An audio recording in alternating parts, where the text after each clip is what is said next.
Hi, everyone. Your godmother is here.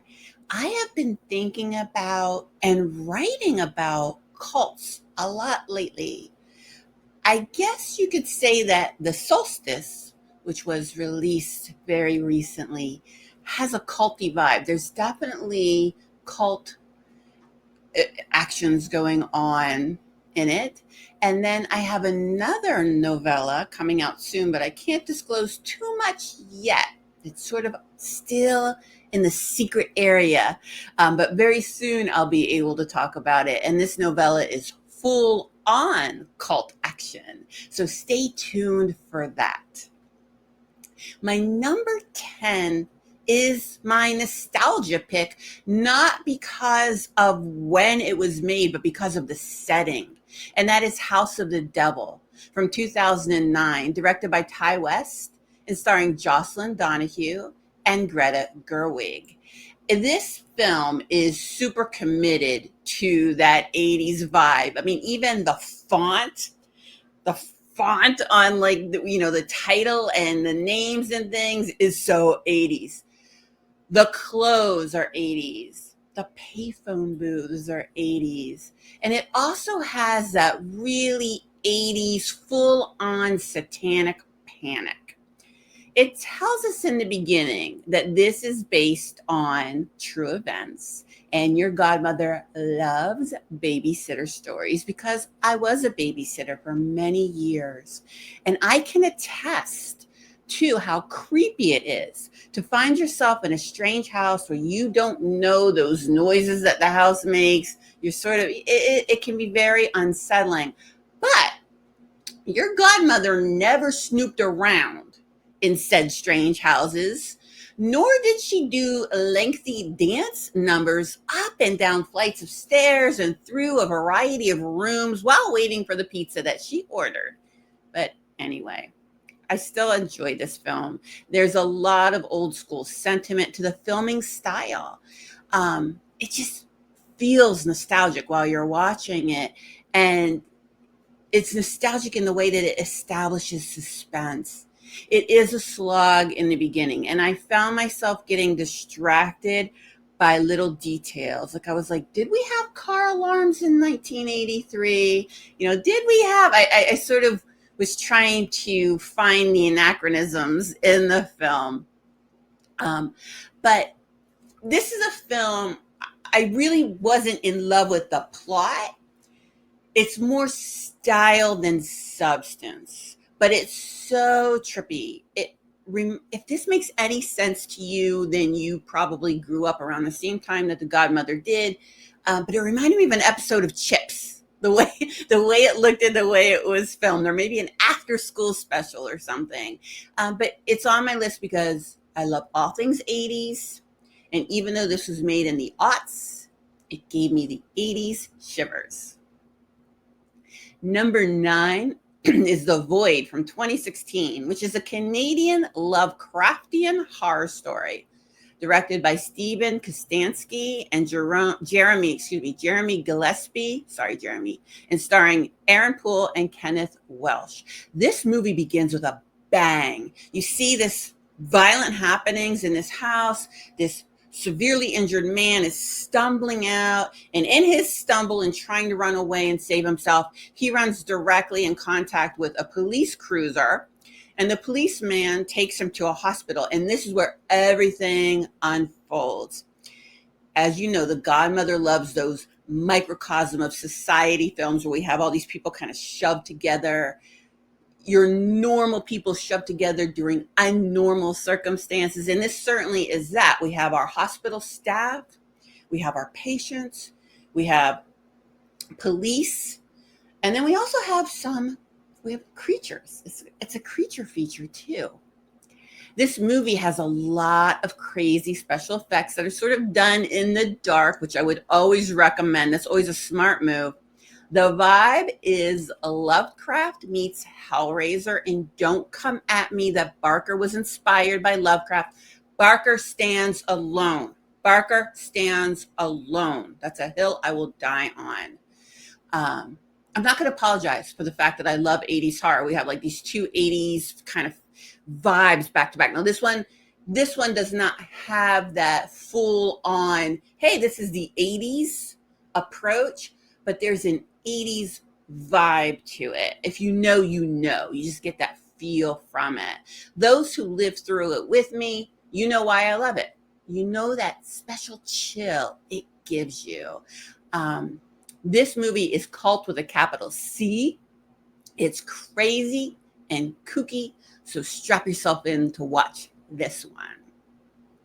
Number 8 is The Endless from 2016, directed by Justin Benson and Aaron Moorhead, and starring Justin Benson and Aaron Moorhead. And they play brothers, who belonged to this Camp Arcadia when they were younger.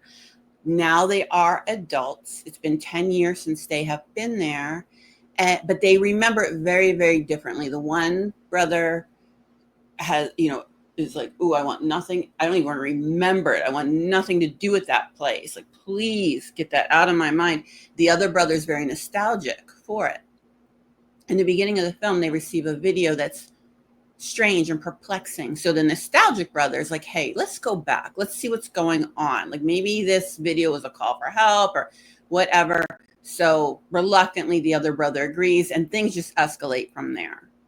You think the title, The Endless, refers to the fact that when they go back, no one has aged in the 10 years since they've been gone. But there's a twisty twist here that I don't want to give away that's also about the endless. This was another cheaply made movie, but it works. For fans of Rick and Morty, there's some sort of, like as I was watching, I'm like, oh, this feels very Rick and Morty, but not funny. It's not funny like Rick and Morty, but sort of those alternate universe familiarity storylines there. The cult here appears harmless. And that's what I love about cult films, that underlying threat and trying to figure out where the true danger lies. Number 7 is The Babysitter from 2017, directed by Mac G and starring the wonderful Samara Weaving. And the sequel, Babysitter Killer Queen, is cool too. This film is a Black comedy about a boy who has a super hot babysitter. Unfortunately, the babysitter is part of a satanic cult. There are good kills in this movie. There are blood spills everywhere. And it has that coming of age and coming into one's own theme. This is a silly, silly time. Don't try to apply logic. Just enjoy it. Number 6 is The Perfection from 2018, directed by Richard Shepard and starring Allison Williams and Logan Browning. This is about highly competitive professional classical musicians.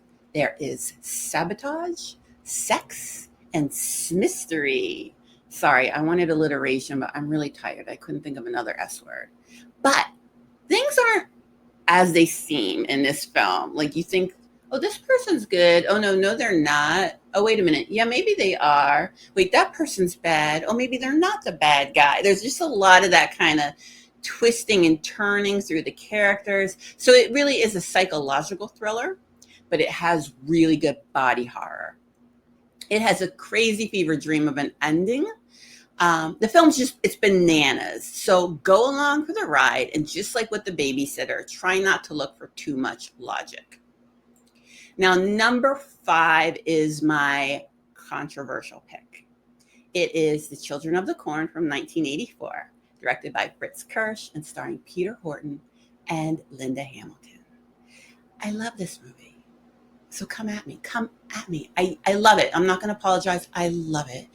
It is so 80s. It is so 80s. And let's just back up for a minute.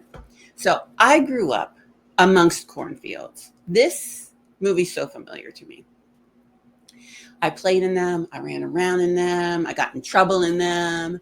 And I also maybe kind of sort of grew up in an area that had a heavy biblical influence. So again, it's just really, a lot of this resonated with me. So what the story is we have a couple venturing into some hick town that really much resembles my hometown that I grew up in. They hit a kid with their car, but when they go out to check on him, they realize that his throat has been slit. So in this story, the kids are the cult, and they worship He who walks behind the rose, which I interject that into my daily life. Where I live now, we have a row of fronds in our backyard, and there is a German Shepherd in the yard behind us that whenever I see her, it's like make out her shadow, I always say, she who walks behind the rose, and it makes me very happy. So this story is basically The Lottery meets Mad Max, meets Lord of the Flies, meets your godmother's childhood. Again, this is my controversial pick as it's universally roasted in reviews and on the Reddit horror threads, but it scratched an itch for me when I was a tween, and I have a real soft spot for it. Number 4 is Azrael from 2024, directed by E.L. Katz and starring Samara Weaving. Again, she got 2 on this list. I love her. I do love her. In this film, we are post-rapture. Post-rapture, folks. And honestly, it's coming any day, right? I mean, I am more than ready for the rapture. We have some surviving humans who were not raptured. And we have some twisted creature humans who are flesh-eating and demonic.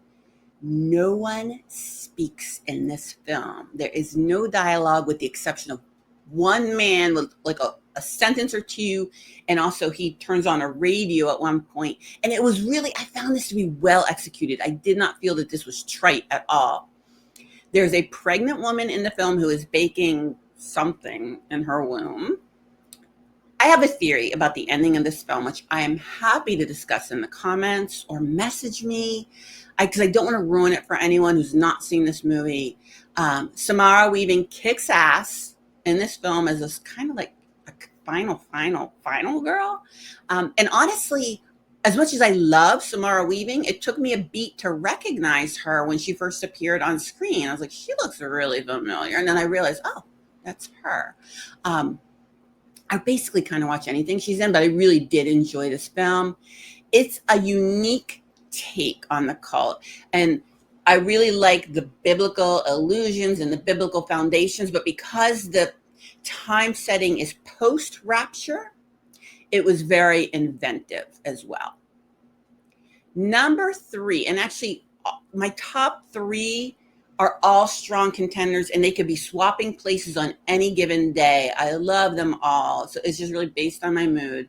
But number 3 is Anything for Jackson, which is a Canadian horror film from 2020, directed by Justin G. Dick and starring Sheila McCarthy and Julian Richings.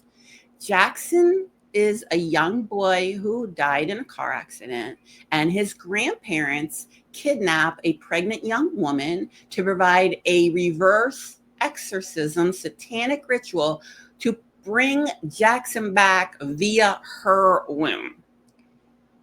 This film's weirdly charming. Now hear me out. It's what they're doing is wrong. It's so wrong, but I get it. And a part of the reason why I get it is not only because I'm a human being, but because the writing is so strong and the characters are so well developed. There are truly scary moments in this film. There are scary moments in this film. Again, the writing is so good. It just shows you that if Hollywood would invest in a few good writers, we could have some really good movies. All the characters are sympathetic, even the tertiary characters. They remind me of the characters in like Fargo, where even though they're doing questionable things and things that are morally wrong, you understand where they're coming from and you sympathize for them. Except there is one character in the film who, like, no, he's kind of not so good. This film had a super low budget. I think it was around $280,000 total. So this must have been a for the love project for the actors and everyone else involved. I doubt they got paid very much. But basically what I love about this, I love old couples. And I think that I loved old couples prior to becoming 50% of an old couple. I'm going to put up my spoiler now because I do want to talk about this couple, but there's a spoiler here. So spoiler.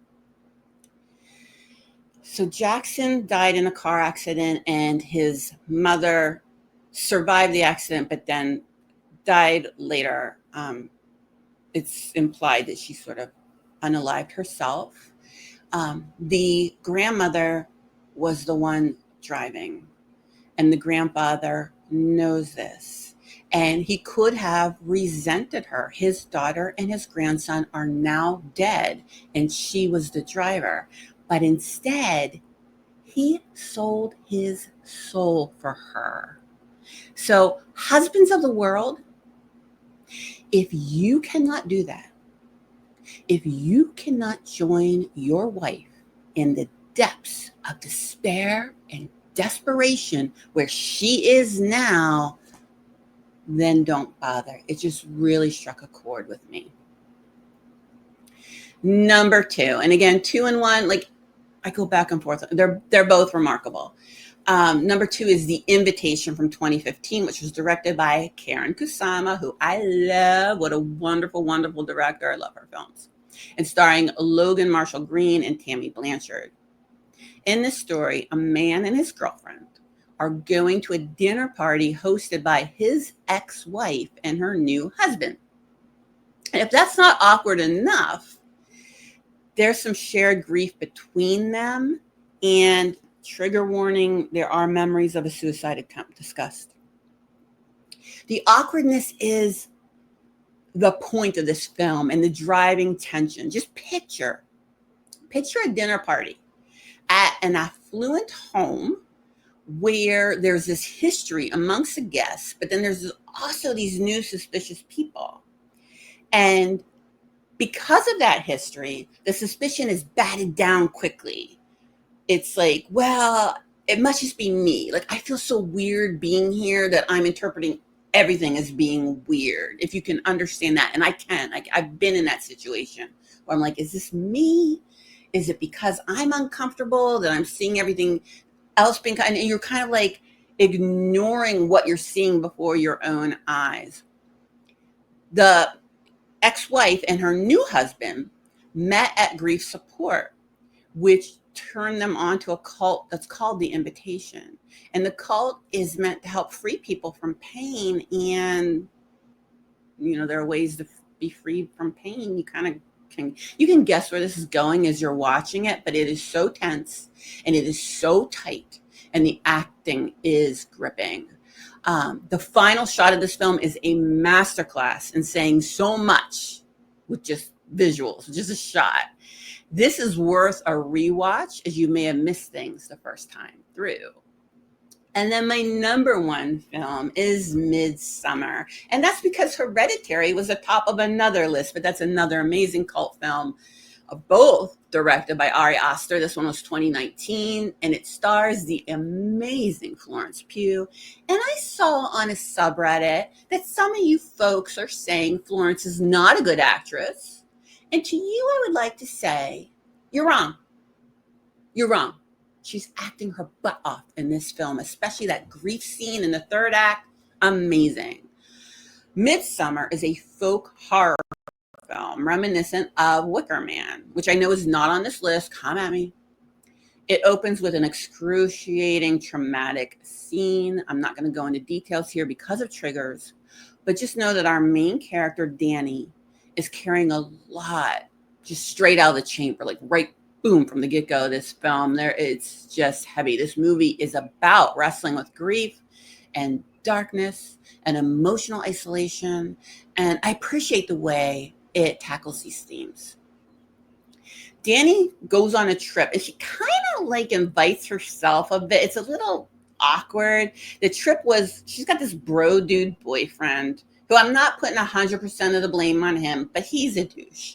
And he and his friends were going to go on this trip, and she kind of like jumps in on it. They're going to this midsummer festival in Sweden, and this festival occurs only once every 90 years. So like if you miss it, you kind of miss it, right? So they're like, we better go. So anyway, they witness some really disturbing rituals, but they're kind of gaslit by the townspeople. They're like, everyone's like, this is okay. Everyone participating here feels like it's an honor. This is a super ambitious film, and I know it fell short for many people, but I totally got it. I gravitated to it. I embraced everything about it, including the ending. if you look at the stills of this film, it's deceptive due to it being awash with bright daylight and vivid colors. And, there's always that beautiful picture of Florence with like the flowers. And you're like, oh, how pretty. Like, no, that's not what this is about. I am happy to discuss the ending, even with those who abhorred it. Just let me know in the comments below.